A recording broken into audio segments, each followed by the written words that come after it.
찬양대가 열심히 준비하셨는데 앞머리를 확 잘라 먹어갖고 많이 좀 당황하셨을 것 같아요. 준비를 열심히 하셨는데 뭔 얘기인지 아시죠?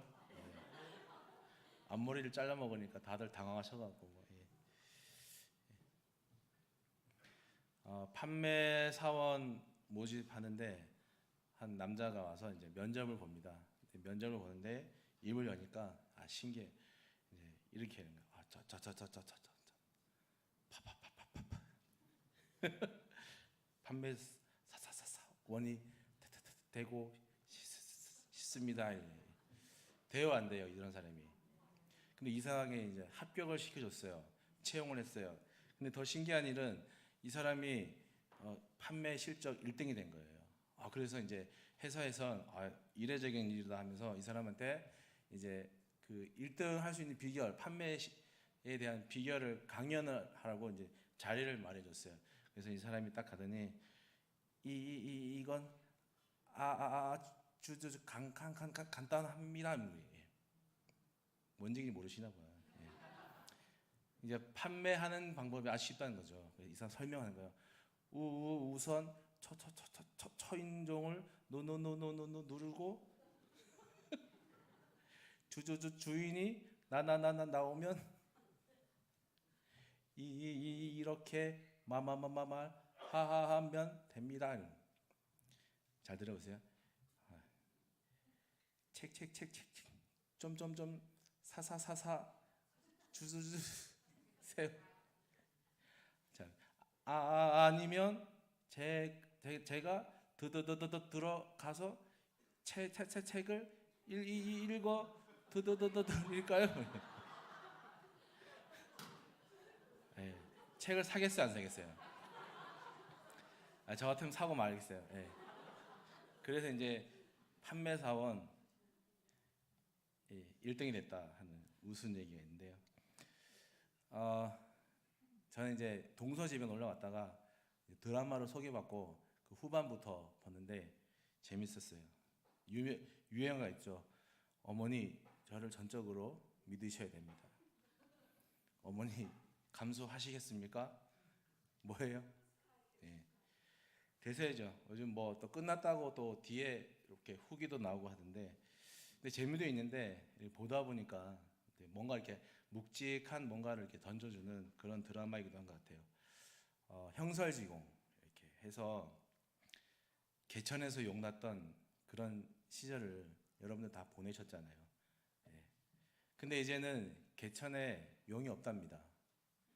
어떤 거는 개천에서 용이 못 난다고 하고요.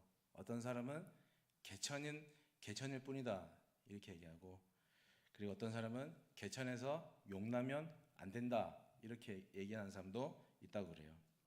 그러니까 모두가 용이 될 수 없는 그런 현실 속에서 모두가 다 용이 되려고 하다 보니까 그 중에서도 많은 사람들 중에서 많은 사람이 희생을 당해야 되고, 또 용이 되지 못한 그 패배감 속에서 살아가는 사람들도 더러 있다는 것이죠.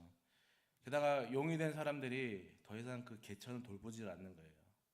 그냥 용이 돼서 개천을 뒤로 하고 그냥 헐헐 날아가니까 용이 되는 것이 점점 더 힘들어가는 것 같습니다. 능력 위주의 어떤 경쟁보다는 이렇게 말 더듬는 사람도 1등을 할 수 있는 그런 좀 넉넉한 그런 것들이 좀 그리운 것 같다 하는 생각이 들어서 잠깐 말씀해 봅니다. 시편은 많은 사람들이 자기가 겪은 일을 가지고 이제 해고하면서 부른 곡들이 참 많아요. 81편은 출애굽과 광야 생활을 겪으면서 그 이후에 후손들이 조상들의 그 어떤 규례를 따라서, 조상들이 선조들이 했던 걸 따라서 초하루와 절기 때마다 계속 반복하면서 그 광야의 시절 그리고 출애굽의 그런 감격들을 잊지 않기 위해서 하나님의 은혜를 감사하고, 또 하나님의 법도에 따라서 살아가야 한다 하는 그런 내용들을 이렇게 절기 때마다, 초하루 때마다 계속 되뇌이면서 노래하는 거예요. 6절, 7절에 보면은 내가 그의 어깨에서 짐을 벗기고 그의 손에서 광주리를 놓게 하였다. 이런 것들이 이제 출애굽인의 내용들인 거죠. 내 백성아 내 말을 들으라, 이스라엘아 내 도를 따르라, 이러면서 그런 것들을 잊지 않기 위해서 계속 반복하고 되뇌이고 되새김질하는 것이죠. 완악한 바로가 이스라엘 사람들을 애굽에서 내보내도록 하나님이 애굽을 초토화시켰습니다.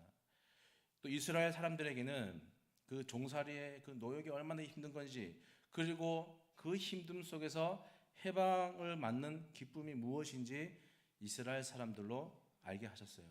그래서 그 기쁨과 감사들이 세월이 지나고 후손에게 계속 이어지면서 그렇게 시간과 세월이 오래 지나도 하나님의 능력을 찬송하고 그걸 초하루와 매 절기 때마다 하나님의 구원의 은혜를 감사하면서 계속 노래하고 그 하나님의 법도를 따라서 살아가야 한다. 이런 것들이 서로 맞물리면서 이스라엘의 신앙들이 형성되었던 것 같습니다.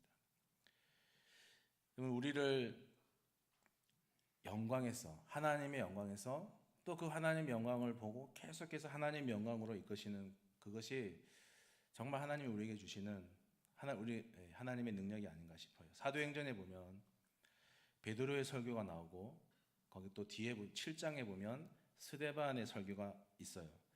베드로의 설교는 한 번 설교할 때 여러분들이 뭐 흔히 자주 얘기하시잖아요.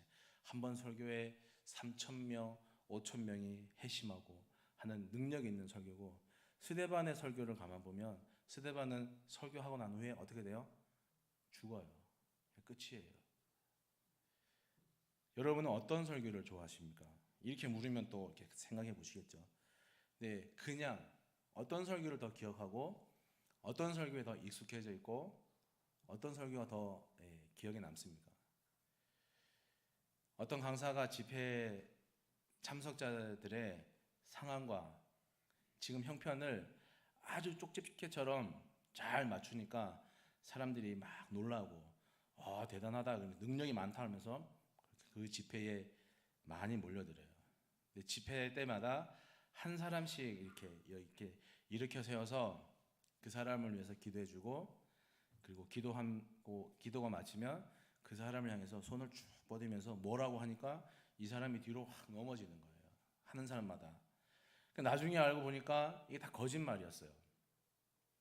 사람들이 집회에 들어오기 전에 자기가 기도한 제목들, 이렇게 하고 싶은 이야기들을 다 적어놓은 쪽지를 집행부에다가 내면 그 집행부가 그걸 가지고 뒤에 가서 이어폰에 대고 말해주는 거야. 몇 번째 줄 앉은 사람, 몇 사람은 어떤 상황이고 막 다 알려주는 거예요. 들통이 난 거죠. 왜 뒤로 넘어가느냐 하니까 옆에 사람이 넘어가니까 자기도 넘어가야 될 것 같아서 넘어갔다 그러는 거예요. 그게 부흥회였어요. 부흥회. 사람들은 능력이 행해지고 기적이 행해지고 표적이 행해지는 그런 것들을 더 선호하고 좋아하는 것 같습니다. 스데반의 설교보다는 베드로의 설교가 더 능력 있는 것 같고, 설교에서 3,000명이나 5,000명이나 해결을 하니까, 돌아오니까 당장 눈에 보이는 것이 그런 것이니까. 물론 그런 것도 훌륭한 설교지만, 그러니까 스데반의 설교를 한번 보면은 스데반의 설교에는 능력도 없고 표적도 없고 세계하는 것도 아무것도 없어요. 그냥 설교하고 나서 죽는 거예요. 근데 스데반의 설교를 보면은 거기에 누가 계시냐면 삼위일체 하나님이 거기 계세요. 사도행전 7장 54절 이 뒷부분에 끝부분에 이렇게 보면은 스데반이 이렇게죠. 성령이 충만하며 하나님의 영광과 예수께서 하나님 우편에 서신 것을 보았다, 그렇게 얘기를 한 거예요. 그러니까 스데반은 그걸 보고 있는 거예요. 성령이 충만해서 하나님과 그 옆에 앉으신 예수님이 자기를 이제 맞이하러 나오는 그 영광을 보는 거예요. 그걸 보고 있으니 사람들이 돌을 던져도 아프지가 않은 거죠. 오히려 그걸 보고 있으면서 뭐라 말하면 예수님 내 영혼을 받아주세요. 이게 십자가에서 예수님께서 아버지를 향해서 내 영혼을 부탁드립니다 하고 기도하는 거나, 어떻게 보면은 3,000명, 5,000명이 되는 사람들을 회개시키는 설교도 유능한 설교지만, 이렇게 설교나 우리의 섬김을 통해서 하나님의 영광이 이렇게 보여지고 증거되고 하는 것들이 어떻게 보면 더 위대한 설교가 또 위대한 섬김이 아닌가, 그런 말씀이죠. 하나님이 모세에게 성전을 건축하라 하고 명령하시고 그 성전이 다 건축된 이후에 그 성막 위에 어떤 일이 일어나냐면 구름이 쫙 갈렸어요. 근데 그걸 성경을 뭐라고 하냐면 여호와의 영광이 성막 위에 충만하였다, 이렇게. 사람들이 그 현상이 성막 위에 일어나는 걸 보고 이스라엘 사람들이 그것을 보면서 그렇게 불평하고 그렇게 짜증냈던 장소인데, 그 광야인데 얼른 벗어나야 되는데, 그걸 보면서 그 뒤에 이스라엘 사람들이 어떻게 행동했냐면은 이렇게 행동해요. 성막 위에서 구름이 또 오를 때 이스라엘 자손들이 앞으로 행진하고, 성막에서 구름이 또 오르지 않으면 어떻게 돼요? 앞으로 행진하지 않고 거기 머물러 있는 거예요. 그러니까 그 여호와의 영광, 어쨌든 구름이니까 구름을 보고 그 성막 위에 구름이 갔을 때 그걸 여호와의 영광으로 고백하고 인정할 때 사람들이, 그렇게 불평하는 사람들이 그 영광을 보면서 하나님 말씀 앞에 순종해지는 그런 모습들이 일어나는 것이죠. 모세가 광야 40년 지도자로 섬기면서 열받고 속 터지고 하는 일들이 얼마나 많았겠습니까? 때려치우고 싶다 하는 생각을 얼마나 많이 했겠습니까? 그런데 하나님이 이스라엘 족속들을 내가 심판하겠다라고 그렇게 말씀하실 때 모세는 오히려 그렇게 속 터지고 열받는 일을 당하는 그 사람들을 위해서 모세는 하나님, 그럴 바엔 심판할 바에는 제 이름을 생명책에서 빼주십시오라고 오히려 사람들의 편을 드는 그런 모세였어요. 왜 그랬냐면 그가 하나님과 대면하면서 그 하나님께서 직접 쓰시는 그 십계명의 그것들을 보면서 그 하나님의 영광 안에 살고 있었기 때문에 가능했던 일이 아닌가 싶습니다. 예수님께서는 성령에 이끌려서 광야의 시험을 받으실 때 한 번도, 3번의 시험 받으실 때 예수님은 한 번도 자신의 말로 사탄의 유혹에 대응하지 않았습니다. 거기 보면은 항상 어떤 말이 나오면 3번 다 기록되었으되라고 하는 말이 나오는데, 그 말을 뜻은 예수님께서 자신의 말로 사탄의 유혹을 대적한 게 아니라 기록된 말씀, 하나님의 말씀으로 모든 것들을 대항하면서 시험을 통과하신 거예요. 스카이 캐슬의 대사 중에 이런 게 있더라고요. 사람은 고쳐 쓰는 게 아닌데 고쳐 쓰려 했던 제 자신을 반성합니다 라고 하는 그런 대사도 있던데, 하나님은 사람을 고쳐 쓰실까요? 안 고쳐 쓰실까요?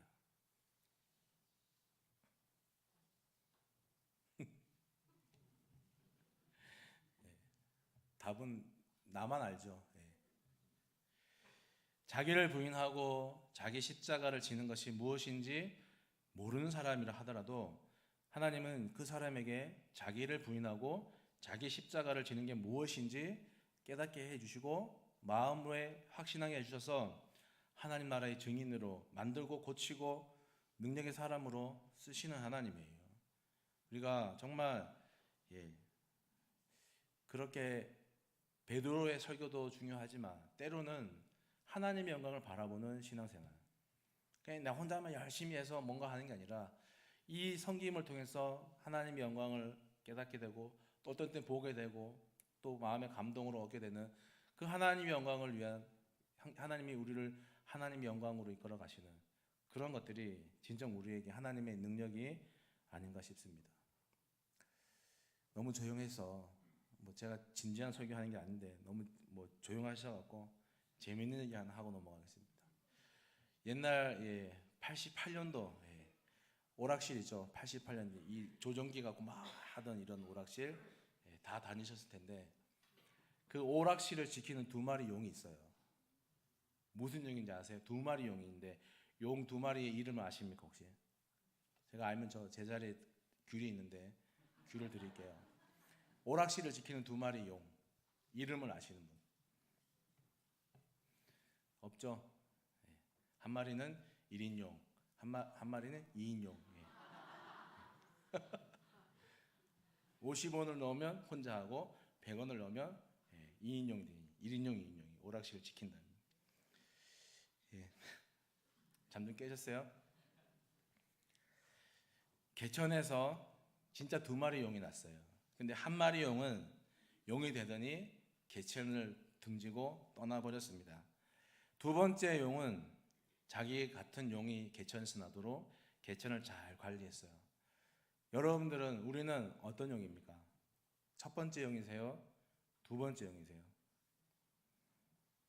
예? 곤란하시죠? 예. 우리 고린도후서 3장 18절에 있는 말씀인데 화면에 띄워지니까 같이 한번 읽어보겠습니다. 고린도후서 3장 18절 우리가 다 수건을 벗은 얼굴로 거울을 보는 것 같이 주의 영광을 보매 그와 같은 형상으로 변화하여 영광에서 영광으로 이르니 곧 주의 영으로 말미암음이라. 하나님이 우리에게 자신의 영광을 보여주세요. 무엇인지 아까 말씀드린 것처럼 구름이 성막 위에 구름이 있거나 아니면은 스데반이 하늘에 정말 하나님과 예수님이 자기를 영접하러 나오는 그런 영광을 또 다른 어떤 영광으로 우리에게 보여주시죠. 그 영광을 본 우리는 거기서 떠날 수가 없는 거예요. 그 영광으로 하나님이 또 우리를 그 더 나은 영광으로 계속해서 영광에서 영광으로 이끌어 주시는 거. 그래서 우리로 하여금 정말 하나님의 자녀답게 이 세상을 살아가도록 만드는 것. 그것이 어떻게 보면은 기적을 행하고 표정을 행하는 것보다 스데반처럼 한 사람의 신앙인이 아버지로 인해서 아버지의 영광을 바라보면서 변화시켜가는 그 영광으로 이끄시는 그 능력이 우리 가운데 좀 넘쳤으면 좋겠습니다. 평범하게 사는 사람은 마귀가 절대 건드리지 않습니다. 그런데 경건하게 좀 살아보려고 하는 사람은 마귀의 공격 대상이 1호가 되는 거예요. 온갖 수단 방법을 가리지 않고 우리에게 계속 시험을 거는 거죠. 때로는 뭐 그게 상황이든 어떤 사람이든 통해서 하여튼 수단과 방법을 가리지 않고 내가 좀 결단해서 정말 제대로 좀 살아봐야겠다. 제대로 된 예수꾼으로 살아봐야겠다 결단하면 꼭 이상하게 무슨 일이 생기고 사람을 통해서 상처를 입고 속 뒤집히는 말을 듣게 되고 결단이 흐트러지게 되는 상황을 만나게 되고 하는 거죠. 그런 위기의 때에 여러분 우리가 정말 하나님의 영광이 무엇인지 궁금해하고 바라봐야 하지 않겠습니까? 평안할 때는 그냥 지내면 돼요. 그냥 지내면 돼. 아무 생각 안 하고 그냥 지내면 돼요. 왜냐? 평안하게 하나님이 해주셨으니까 그냥 지내면 되는데 그 위기 때마다 버럭하고 할 때마다 우리는 사탄에게 밀리는 거예요. 버럭하고 할 때마다 내 실력 없는 믿음이 이거밖에 안 된다라고 내 스스로가 드러내고 있는 거예요. 이사야 53장에 있는 말씀을 같이 한번 또 읽어봅니다. 같이 읽습니다. 그가 곤욕을 당하여 괴로울 때도 그의 입을 열지 아니하였으며 마치 도수장으로 끌려가는 어린 양과 털 깎는 자 앞에서 잠잠한 양같이 그의 입을 열지 아니하였도다. 이게 예수님의 실력이에요. 이게 예수님의 능력이에요. 진짜. 만약에 하나님이 우리를 영광으로 이끄신다면 하나님이 우리 영광을 이끌어셔서 우리도 그렇게 살게 한다면 우리의 능력도 기적을 행하고 그런 게 아니라 이렇게 돼야죠. 도수장에 끌려간 어린 양, 털 깎는 자 앞에서의 잠잠한 양, 그의 입을 열지 않는 거. 할 말이 얼마나 많겠습니까? 근데 그걸 다 입을 열지 않는 거예요. 여러분, 우리에게 위기가 올 때마다 그게 뭐 사람에서 오든 내 신앙에서 내 신앙적으로도 오든 간에 어떤 위기가 올든 간에 난 실력이 없는 거구나. 그래서 이런 거구나. 그러면 나는 내가 실력을 키울 때까지 내가 내 십자가를 열심히 지자. 우리 이렇게 다짐해야 되죠. 그 십자가가 뭐냐면은 화면에 띄울 거예요. 한번 같이 읽어보겠습니다. 시작. 모른 척, 못 들은 척, 못 본 척. 좀 봐도 들어도 알아도 좀 서로에게 좀 모른 척 해주고 못 본 척 해주고 그 다음에 못 들은 척 해주는 그것이 그걸 우리가 잘 해야 돼요. 그래야 공동체가 안 시끄럽고 우리도 그렇게 예수님처럼 입을 열지 않는 사람. 저는 집에 가면 정말 입을 열지 않아요. 우리 집사람이 미칠 것 같아. 저보고 막 입 좀 열라 그러는데 입이 열어지지가 않아요. 하도 교회에서 이런저런 일들을 많이 보고 내가 입을 벌리면 교회가 시끄러우니까 조용히 해야겠다. 이게 연습이 돼서 집에 가서 자꾸 안 하는 건지 모르겠는데 하여튼 입이 열어지지가 않아요. 앞으로 좀 입을 좀 열어야겠어요.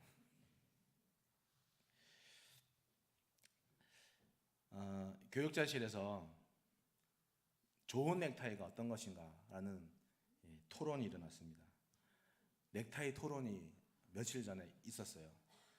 그래서 어떤 결론이 났냐면 좋은 넥타이는 비싼 거다.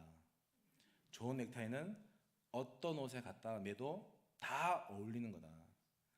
그래서 왜 그럴까? 그러니까 좋은 넥타이를 한번 아니지만 이렇게 한번 얘기를 해봤는데 좋은 넥타이는 재질도 좋아요.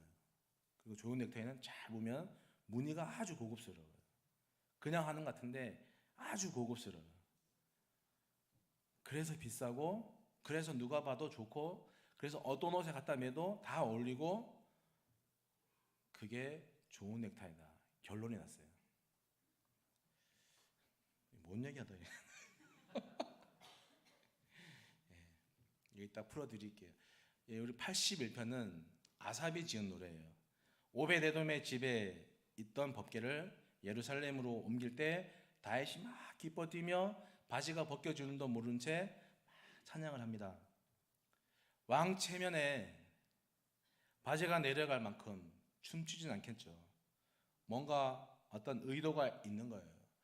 여호와의 법궤가 예루살렘 성이 아니라 오베데돔 집에 다른 곳에 방치되어 있다가 예루살렘으로 옮긴다 하는 자체가 이미 예루살렘이 아니라 오베데돔 예루살렘 밖에서 방치되어 있다가 온다는 것 자체가 어떻게 보면 다윗 왕의 정치적인 생명에 큰 타격을 주는 거예요. 그래서 다윗은 법궤가 올 때 자기가 바지가 벗겨진지도 모를 만큼 막 그 앞에서 일부러 모든 사람들이 보라고 일부러 그렇게 춤을 춥니다. 바지가 내려갈 정도로. 그리고 그 속뜻은 뭐냐면 법궤가 다른 곳에 있다가 예루살렘 성 안에 들어오는 이 일에 대해서 어느 누구도 토를 달지 말아라 하는 거예요. 그걸 자기가 그렇게 여호와 앞에서 춤을 추면서 바지가 벗겨 내려가는지도 모를 정도로 춤을 추면서 보여주는 거예요. 그런 후에 다윗이 레위지파 중에 여호와를 찬양하는 사람들을 세우죠. 그 우두머리를 세워요. 그게 아삽이에요. 지금 뭐라면 찬양대 대장쯤 되겠죠. 구약시대 찬양의 기능 중에 하나는 뭐냐면 예배 드리는 사람들의 정신을 집중하도록 돕는 거예요. 그래서 그 예배를 잘 드리도록 돕는 거고, 또 하나는 뭐냐면 죄인들이 그 회개하고 자복하도록 하는 음악을 잘 하는 거예요. 그래서 노래하는 사람들, 악기를 다루는 사람들이, 프로급의 사람들이 수백 명이 거기 이렇게 봉사하는 거예요. 1절에서 3절 아삽이 이제 이 얘기하는 거죠. 한번 같이 읽어봅니다. 우리의 능력이 되시는 하나님을 향하여 기쁘게 노래하며 야곱의 하나님을 향하여 즐거이 소리칠지어다. 시를 읊으며 소고를 치며 아름다운 수금의 비파를 아우를지어다. 초하루와 보름과 우리의 명절에 나팔을 불지어다.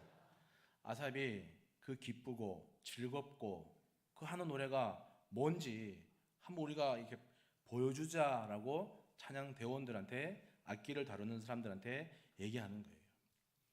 또 요셉은 아버지 야곱이 죽은 후에 애굽 전역에서 70일 동안 애곡을 합니다. 곡을 합니다. 그 곡하는 기간이 지나자 가족들하고 애굽의 병거와 기병들을 큰 떼를 모아서 요셉이 그 사람들을 끌고 아버지 시신을 가지고 가나안 땅에 들어가서 거기서 장사하고 7일 동안 또 애곡을 합니다. 자기 권력을 자랑하려고 그럴까요? 아니, 요셉이 뭔가 목적이 있는 거예요. 그게 목적이 뭐냐면 요셉은 애굽과 그리고 자기 친족들에게, 자기 가족들에게 뭔가를 말하고 보여주려는 거예요. 그게 뭐냐면 나는 애굽에서 권력을 가지고 살 생각이 없다. 나는 우리 아버지가 여기 가나안 땅에 하나님이 약속한 땅에 묻힌 것처럼 나도 죽으면 가나안 땅에 묻힐 거다. 그러니까 우리 친족들 모두는 애굽에서 권력을 가지고 떵떵거리며 애굽에 눌러 살 생각들은 아예 하지 말아라 하면서 아버지 장례식이라고 하는 포장지를 가지고 그 사람들한테 얘기하는 거예요. 보여주는 거예요. 제가 대구에 사역을 할 때 이제 그 친구 부탁으로 금요기도회 싱어로 봉사했던 교회가 있어요. 근데 그 교회는 물론 다른 사역도 있지만 금요기도회 시간이 아주 좀 이렇게 뜨거웠어요. 9시가 이제 시작인데 8시부터 사람들이 줄 서서 들어오는 거예요. 8시 한 20분부터 찬양이 막 시작돼요. 하면은 악기도 막 웅장하고 싱어들도 막 웅장하고 서로 이렇게 연주도 잘 맞고.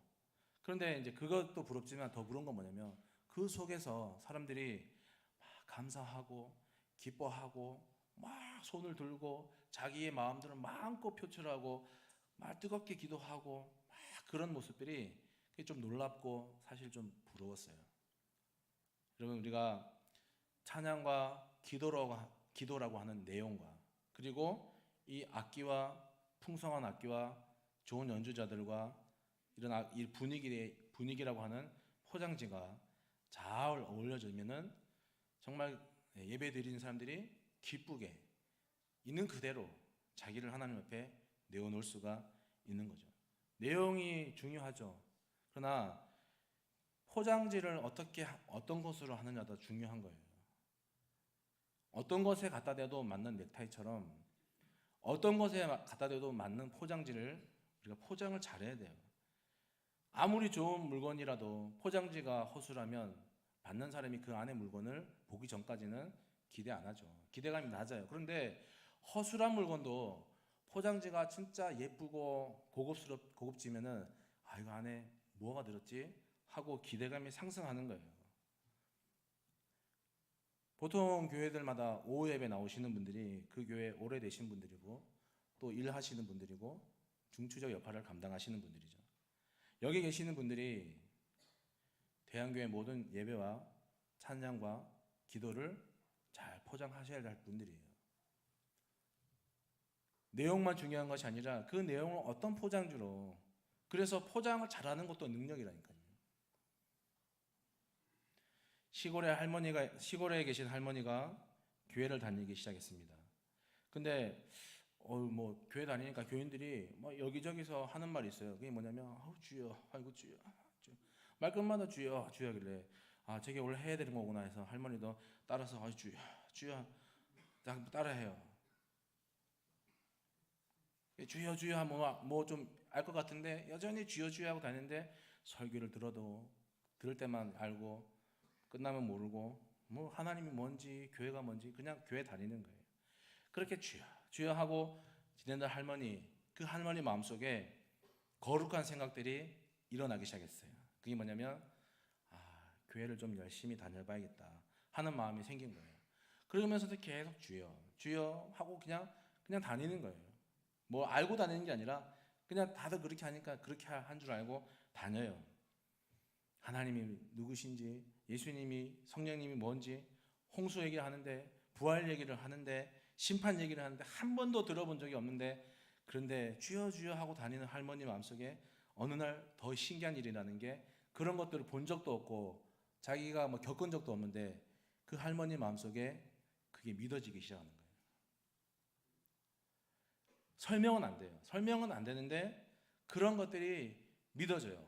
의심이 되지 않고 이게 하나님이 이렇게 하셨구나라고 하는 생각들이 들어지면서 점점 믿어지기 시작하는 거예요. 그게 입술의 열매예요. 그런 게 입술의 열매예요. 히브리서 13장 15절에 이런 말씀이 있어요. 우리는 예수로 말미암아 항상 찬송의 제사를 하나님께 드리자.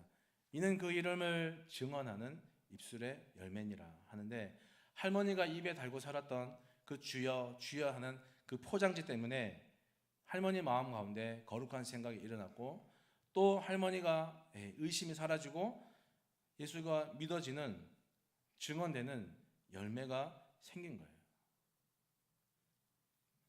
7절 말씀, 오늘 본문 중에 7절 말씀에 네가 고난 중에 부르짖으라. 내가 너를 건졌고 너에게 응답하고 너를 시험하겠다. 10절 말씀에는 나는 너를 애굽에서 인도하여 낸 여호와 내 하나님이니 내 입을 크게 열라 내가 채우리라 한 거예요. 자녀가 부르짖으면 하나님이 듣고 그 자녀의 부르짖음을 채우시는 거예요. 그러면 자녀는 또 그 하나님을 아버지로 믿고 섬기고 살아가는 거예요. 그게 사절에 나와 있는 것처럼 그게 믿는 자들이 지킬 규정이고 하나님이 만들어온 믿음의 법이에요. 여기 그렇게 해서 그렇게 해서 믿으신 분들이 많잖아요. 내 부족해서 부르짖고 하나님이 그걸 듣고 채우고 난 다시 하나님 아버지를 섬기고 이게 믿음의 법이죠. 이게 믿는 모든 사람들에게 규정이죠. 바울이 이것을 참 잘 설명해 준 것 같아요. 로마서 10장 10절에 사람이 마음으로 믿어 의에 이르고 입으로 시인하여 구원에 이른다. 참 적절하게 설명해 주신 것 같아요. 우리가 마음에 믿는 것들을 계속 입으로 할머니처럼 주여 주여 하나님 입으로 시인하는 걸 통해서 다시 거꾸로 그 입으로 시인한 것들이 마음으로 흘러내려가서 마음에 믿어지는 이런 것들. 포장을 좀 잘해야 될 것 같습니다. 최고의 전도지는 누굴까요? 예? 최고의 전도지는 누굴까요? 그렇죠, 우리예요. 그럼 최고의 포장지는 누구예요? 그것도 나예요. 좋은 포장지들이 되시기를 바랍니다. 광야 40년 참 그 속에서 하나님의 능력을 발휘하신 것 같습니다. 광야 40년 동안 하나님이 이스라엘 백성들에게 말씀하시기를 너희가 의복이 헤어졌느냐? 너희 발이 부르텄느냐? 물어요. 안 했다는 거죠. 의복도 헤어지지 않고 발도 부르튀지 않았어요. 근처에 백화점이 있어서 거기 가서 뭐 옷을 사다가 바꿔 입은 것도 아닌데 자동차가 있어서 자동차를 타고 다닌 그런 것도 아닌데 의복도 헤어지지 않고 발도 부르트지 않았어요. 이게 설명이 안 되는 일이에요. 설명이 아무리 들여다봐도 설명이 안 되고 그래요. 그리고 하나님의 은혜가 우리에게 주어질 때 그걸 설명할 수 있으십니까? 하나님의 은혜는 몇 월, 며칠, 몇 시에 어떻게 나에게 임해서 이게 설명이 되시던가요? 하나님의 은혜는 설명이 안 되는 거예요. 설령 설명을 한다 해도 그 경험의 깊이와 넓이가 다른 사람들에게 전해질 수도 없고 이게 완전히 100% 공감되는 것도 아니에요. 누구만 아냐면 오직 자기 자신만 아는 거예요. 그러니 하나님의 은혜는 이성적으로 이해하고 설명되는 것이 아니라 하나님의 은혜는 뭐예요? 믿음으로 받아들이는 것, 믿음으로 수용하는 것이에요. 개인적으로 저는 목회자다운 복을 좀 달라고 기도해요. 내가 목회자인데 목회자다운 복을 받아야 다른 사람들에게도 당신의 직분에 맞는 복을 달라고 기도하십시오. 말할 수 있을 것 같아서 그냥 늘 이제 기도할 때마다 이따금씩 빠지지 않고 하는 게 목사다운 복을 좀 주십시오. 그렇게 기도하곤 합니다. 지금까지 설명이 안 되는 일들을 겪으면서 그때마다 감사하고 했는데, 근데 그거보다도 그 설명할 수 없는 일들을 겪을 때마다 더 먼저 드는 생각은 내가 진짜 죄인이었구나. 내가 한계가 있는 인간인데 그것도 모르고 깜짝대고 나댔구나 하는 생각들이 참 들면서 부끄럽고 교만한 것들을 다시 돌아보게 되고 목회자로 결단하기로 한 그 시간들을 추억을 하면서 하나님 진짜 한치의 실수도 없다라는 생각을 하지 않을 수가 없었어요. 제가 면접을 이제 목사가 되겠다 하면은 제일 먼저 보는 면접이 뭐냐면 목회자 후보생 고신 시험 치고 면접을 봐요. 근데 제가 처음 보는 면접에 뭐냐면 제가 청바지에 청자켓을 딱 입고 간 거예요. 아주 지금 생각해도 멋져요. 난 전혀 왜요? 옷이 뭐라고? 내가 입고 싶은 거 입고 갔는데 갔는데 다 양복 입고 왔어요. 나 혼자만 청바지에 청자켓 입고 그 당시 이제 참 그게 유행이었거든요. 그래서 이제 제가 하필 또 맨 마지막에 면접이더라고요. 그래서 앞에 사람들이 뭐라고 하냐 이제 살짝 귀를 대고 들어보니까 이제 질문이 이제 뭐냐면 왜 이 어려운 길을 오셨어요? 그런 거예요. 그래서 다 이제 다들 대답 끝에 뭐가냐면 소명 때문에 왔습니다. 그랬어요. 그래서 제가 그 얘기를 죄송합니다. 이해하고 들으세요. 제가 그 얘기를 들으면서 밖에서 지랄하고 있네. 그랬어요. 그래서 제 면접이 됐어요. 딱 들어가니까 놀라요. 왜 놀랄까요? 다 양복인데 저는 청바지 청자켓 입고 하니까. 그래도 똑같은 질문을 해요. 왜 이 어려운 길 왔냐고. 그래서 제가 뭐라 했을까요? 저는 제가 하고 싶어서 왔습니다. 그랬어요. 지금도 그래요. 물론 이제 지금은 그 생각에 또 다른 생각들이 플러스 됐지만 그 당시엔 그랬어요. 전 제가 하고 싶어서 왔습니다. 그랬더니 떨어진 줄 알았어요. 떨어졌을까요? 붙었을까요? 네. 따따따따 떨어졌다따따 붙었으니까 여기 있겠죠. 예. 그랬어요.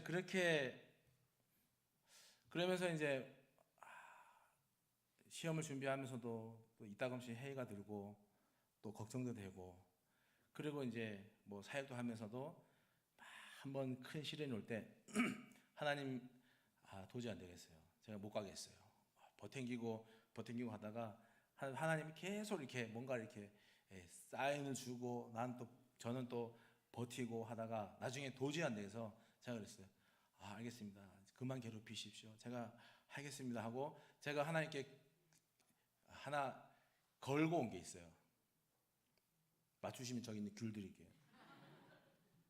뭘까요? 목사님들이 이렇게 얘기하면 뭐 되게 거창한 거 하겠지만 저는 안 그랬어요. 하나님, 제가 직장 생활해서 하면은 돈 많이 벌고 저축하고 하는데 여기 들어오면 저 돈 못 벌어요. 그러니까 제가 먹고 자고 살아가는 의식주 책임지세요. 할게요. 그러면 그거 안 되는 순간 저는 안 합니다. 했는데 지금까지 살아오면서 정말 이상한 거는 정말 적재적소에 그걸 채우는데 너무 신기하고 그래요.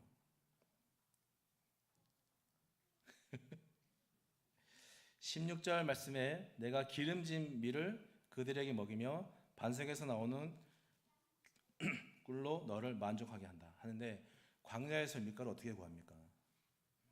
광야 군데군데 있는 바위에서 캐낸 떨어지는 채취한 꿀로 어떻게 200만 명 이상을 먹입니까? 못해요. 그런데 전지전능을 하신 하나님이 그걸 하셨어요. 하신 거예요. 아브라함이 믿음으로 나아갈 바를 알지 못하고 나갔다 그랬어요. 왜 그랬을까요? 믿음이 좋아서요? 아니, 아브라함은 하나님은 약속한 것은 반드시 지킨다는 그 사실을 믿은 거예요. 그러니까 아브라함은 하나님을 또 믿었지만 무엇 때문에 그걸 나아갈 바를 알지 못하고 나갔냐면 하나님이 자기에게 나타나서 내가 너를 이 하늘의 별같이 바다의 모래같이 번성하게 해주겠다는 그 약속, 그건 분명히 이루시겠지라고 하는 그 약속을 믿었기 때문에 나아갈 바를 알지 못했지만 나갈 수 있는 거예요.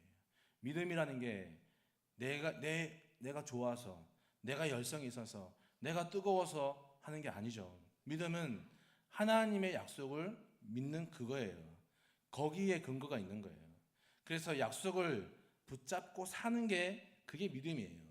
설명할 수 없는 일들을 설명할 수 없는 하나님의 은혜 속에서 약속을 붙잡고 하나님이 하실 거라고 하는 것들을 붙잡고 살아가는 게 믿음이죠. 목사님들, 장로님들, 권사님들, 안수 집사님, 서리 집사님, 직분자들이 조심해야 될 게 하나 있어요. 그게 뭐냐면 우리의 영성이 바닥이에요. 바닥인데 교회에서 하던 일은 있어서 습관이 돼 있어서 영성은 바닥이고 믿음은 바닥인데 그냥 그 직분은 그냥 기능적으로만 감당하는 그걸 우리는 정말 조심해야 돼요. 그것만큼 무음이 건조하고 기계적인 신앙이 어디 있겠습니까? 교회에서 일하시는 분들은 일꾼이 의복이 헤어지지 않고 발이 부르짖지 않는 이런 설명 불가능한 일들을, 이런 설명 불가능한 은혜가 없이는 봉사가 아니라, 사역이 아니라 그냥 억지로 하는 노동밖에 되지 않는 거예요. 설명 불가능한 광야의 은혜와 약속을 붙잡는 그 믿음으로 목사님들도, 장로님들도, 권사님들도, 우리 안수 집사님들, 서리 집사님들이 사역하고 헌신해야 될 줄 믿습니다. 경쟁이 아니라 말 더듬는 사람도 1등 할 수 있는 그런 넉넉함, 좀 믿음의 여유, 믿음의 넉넉함을 우리가 좀 가지고 살았으면 좋겠습니다.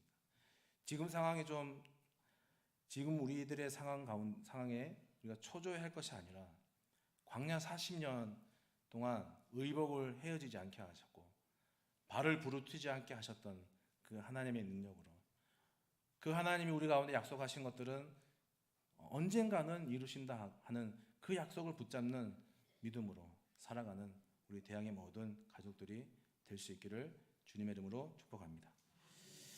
하나님 아버지, 부족한 저희들을 또 오늘 하루도 주님을 섬기게 하시고 예배하게 하시며 무엇보다 지나간 날들을 되새기며 오늘 또 이 예배 시간을 통해서 베풀어 주신 은혜를 감사할 수 있도록 인도하심을 감사드립니다. 경쟁이 아니라 하나님의 능력으로 약속을 붙잡는 믿음으로 이 땅을 우리의 넉넉한 믿음으로, 여유 있는 믿음으로 하나님을 사랑하며 송축하며 살아가고 싶습니다. 우리를 도와주시고